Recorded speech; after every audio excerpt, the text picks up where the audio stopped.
Assalamualaikum warahmatullahi wabarakatuh.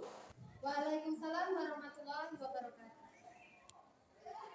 Teman-teman, sebelum mulai pelajaran, maka kita berdoa terlebih dahulu. Doa mulai.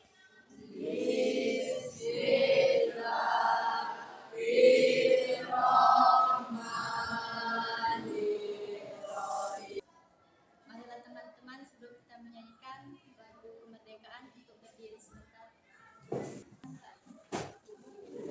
Agustus tahun 45, itulah hari kemerdekaan kita. Hari merdeka. Coba sebelum kita belajar, Ibu mau cek kebersihan ruang kelas kita, ya. Ya, Ibu lihat sudah bersih, sudah rapi. Yang belum bersih coba tolong diperhatikan. Kalau masih ada sampah di bawah meja, di bawah kaki, tolong semuanya dicek. Ya. Sudah bersih, nak? Sudah siap untuk belajar?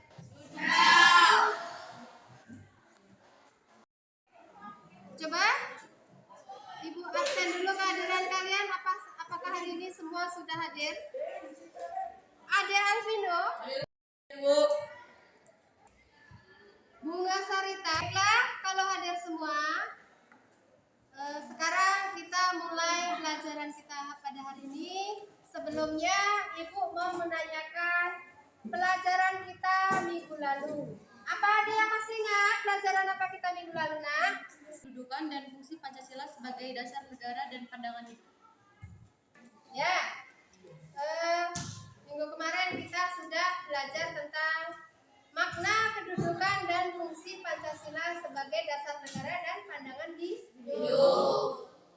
Jadi ada pertanyaan dari Ibu, kedudukan Pancasila sebagai dasar negara itu bagaimana menurut kalian?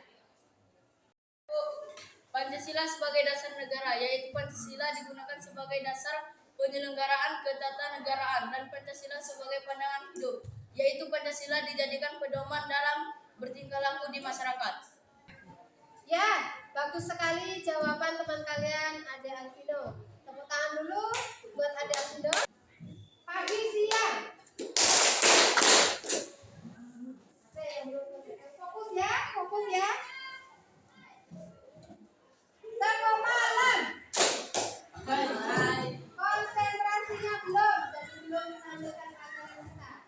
Siang, malam. Anak-anakku sekalian, sebelum kita mulai pelajaran pada hari ini, Ibu akan menjelaskan dulu apa yang akan kita pelajari, yaitu bab 2 tentang kedudukan dan fungsi Undang-Undang Dasar Negara Republik Indonesia tahun 1945. Nah, dalam bab ini kita akan KD yang akan kita pelajari yaitu penelaah makna kedudukan dan fungsi Undang-Undang Dasar Negara Republik Indonesia tahun 1945 serta peraturan undang-undang lainnya dalam sistem hukum nasional. Nah, setelah belajar ini nanti, setelah kita melakukan pembelajaran ini, kalian melakukan kegiatan. Tujuan dari pembelajaran yang akan kita capai yaitu 1. Melalui kegiatan mengamati tayangan tentang kedudukan dan fungsi Undang-Undang Dasar Negara Republik Indonesia tahun 1945. Peserta didik itu siapa kalian? Dapat menganalisis kedudukan dan fungsi Undang-Undang Dasar Negara Republik Indonesia tahun 1945 dengan benar. Menayangkan video sebagai bahan atau materi kalian untuk melakukan diskusi. Dari Undang-Undang Dasar 1945 itu yang akan diamandemen? Apakah hanya sekedar pengadaan kembali GBHN, penguatan MPR, atau jangan-jangan ingin agar presiden dipilih lagi oleh MPR seperti di era Orde Baru? Faktanya, jika disetujui, maka ini akan menjadi amandemen kelima terhadap Undang-Undang Dasar 1945. Lalu, seperti apa perjalanan dan perubahan yang telah terjadi pada konstitusi negara ini? Get your coffee and let's get it started. Setelah kita mengamati video tadi, sekarang Ibu akan memberikan tugas kepada kalian. Ini sudah LKPD, sudah lembar kerjanya sudah Ibu siapkan. Sebelum kita mengerjakan tugas, ini tugasnya secara kelompok. Jadi Ibu mohon kalian untuk membentuk kelompok ini.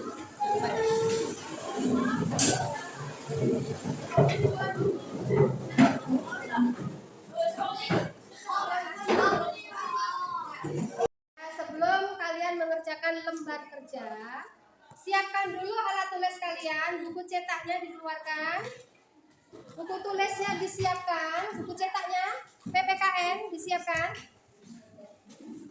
Kemudian kemarin sudah Ibu informasikan bahwa hari ini kita membawa HP. HP-nya disiapkan. Nanti untuk mencari solusi atau mencari jawaban yang ada di LKPD, ya, sesuai dengan ya video yang Ibu tayangkan tadi. Mengerti kalian? Siapkan dulu alat tulisnya. Yuk, dibuka bab 2, ya, bab 2 dibuka. Sekarang akan dibagikan lembar kerja. Lembar kerja ini harus kalian isi. Kalian harus berdiskusi antara dengan teman kalian dalam satu kelompok. Dikerjakan di lembar kerja yang sudah disiapkan. Satu kelompok satu, ya. Lembar kerja segera siapkan peralatannya semua, buku, HP, untuk dosen dengan permasalahan yang sudah kita tentukan tadi, Nah, sekarang mulai bekerja dengan kelompoknya masing-masing dengan syarat 1, tidak boleh ribut. Yang kedua, menghargai pendapat teman. Tidak boleh ribut gara-gara pendapatnya beda. Yang ketiga, kalian harus tertib dan tidak saling mengganggu dengan kelompok lain. Bisa dimengerti? Bisa dijalankan? Ya. Setelah selesai, kalian boleh maju ke depan atau tunjuk tangan, Bu, kelompok kami sudah selesai. Seperti itu, ya. Dah bisa bekerja? Ya, bisa. Ya.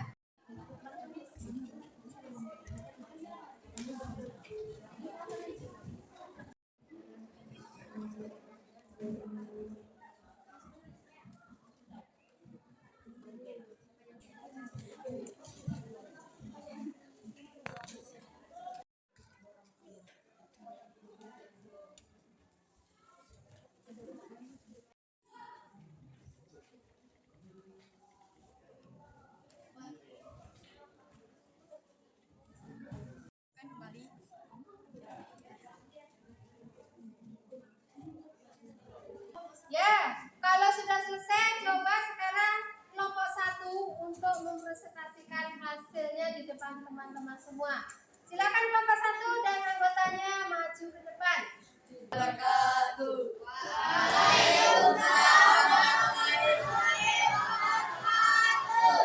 Perkenalkan, kami dari kelompok 1. Saya bernama Zahira Putri Abaden dan rekan saya bernama Amelina Aulia Putri. Sini kami akan menyampaikan hasil diskusi kami. Soalnya yaitu temukan permasalahan yang berkaitan dengan isu perubahan Undang-Undang Dasar NRI tahun 1945 dalam artikel atau media massa. Permasalahan yang kami temukan adalah menghidupkan kembali GBHN. Sebagaimana diketahui, GBHN dibentuk oleh MPR pada era Orde Baru yang sudah tidak ada lagi sejak adanya UU Nomor 25 Tahun 2004 tentang Sistem Perencanaan Pembangunan Nasional. GBHN yang akan dihidupkan kembali akan bernama Haluan Negara. Isinya sekitar 10 halaman, mencakup program pembangunan jangka panjang 25 tahun hingga 50 tahun dan mengikat semua lembaga. Permasalahan yang muncul jika GBHN dibuat kembali adalah: 1. Banyaknya produk perundang-undangan yang akan berubah yang berhubungan dengan rencana pembangunan di negara kita. 2.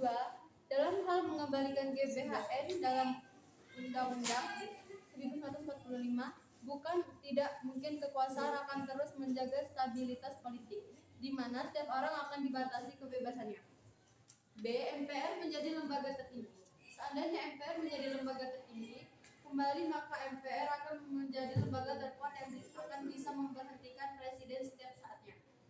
Artinya, presiden atau pemerintah kedudukannya berada di bawah MPR. Kemudian presiden tidak akan dipilih oleh rakyat secara langsung, tetapi diangkat oleh MPR. Selain itu, amandemen juga ditengarai. Apakah ada yang ingin bertanya atau menanggapi hasil dari presentasi kelompok 1 tadi? Siapa yang mau bertanya dan menanggapi? Ibu persilahkan. Ayo siapa? Silakan Yota. Assalamualaikum warahmatullahi wabarakatuh. Pertanyaan saya, jadi siapa yang punya kewenangan dan bertanggung jawab untuk menyelesaikan masalah tersebut? Yaitu yang berwenang dan bertanggung jawab menyelesaikan masalah tersebut adalah Presiden, DPR, MPR. Ini adalah jawaban dari kelompok 1. Kemudian ada lagi siapa tadi yang mau menanggapi tadi? Ibu persilakan. Bagus sekali jawaban dari teman kalian kelompok 1 tadi ya. Apakah kalian sudah setuju, sudah puas semuanya? Sudah. Kalau begitu beri tepuk tangan dulu untuk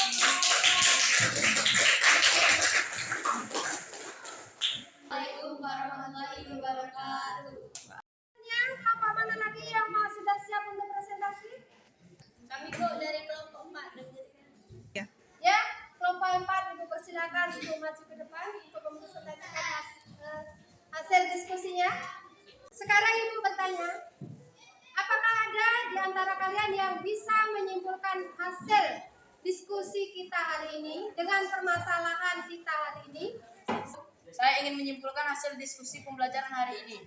Perubahan undang-undang boleh dilakukan karena harus bisa mengikuti perkembangan zaman dan kalau itu untuk kepentingan rakyat dan negara agar masyarakat lebih damai dan sejahtera.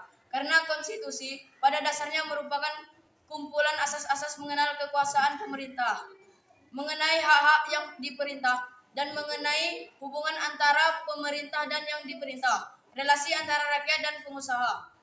Ya, terima kasih sekali teman kita Ade Albino sudah berhasil menyimpulkan diskusi kita hari ini. Tepuk tangan untuk Ade. Kita sudah belajar tentang kedudukan dan fungsi Undang-Undang Dasar 1945. Dan dari isu perubahan atau amandemen tentang Undang-Undang Dasar tersebut, kita ketahui bahwa Undang-Undang Dasar bisa dirubah dengan mengikuti perkembangan zaman dan itu adalah untuk kepentingan rakyat. Itulah makanya materi yang kita pelajari hari ini sangat berkaitan dengan kedudukan dan fungsi Undang-Undang Dasar 1945. Nah, di sini kedudukan Undang-Undang Dasar 1945 mempunyai kedudukan yaitu sebagai sumber hukum tertinggi di negara kita. Nah, kalau isu nanti ada MPR juga menjadi lembaga tertinggi, itu maka akan ada dua kekuatan atau dua kekuasaan yang akan kita anut. Jadi kita masyarakatnya nanti akan menjadi bingung. Nah, itulah makanya boleh ada perubahan atau amandemen selagi itu untuk kepentingan rakyat. Sudah tolong dibuka Google Form-nya, itu yang sudah linknya yang sudah Ibu kirim. Tolong dibuka. Ya, tolong dikerjakan.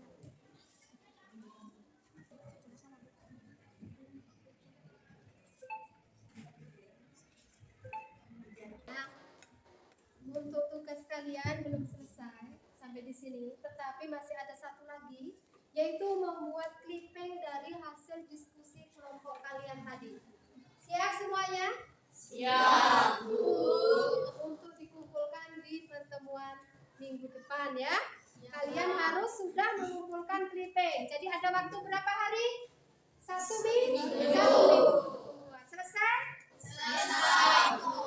Harus selesai. Kalau tidak selesai nanti bukan tidak ada hukuman untuk kalian, tapi akan ada hadiah. berbahagia. Jadi marilah kita sebelum kita tutup pelajaran kita hari ini, kita ucapkan syukur alhamdulillah kepada Tuhan Yang Maha Esa. Alhamdulillah.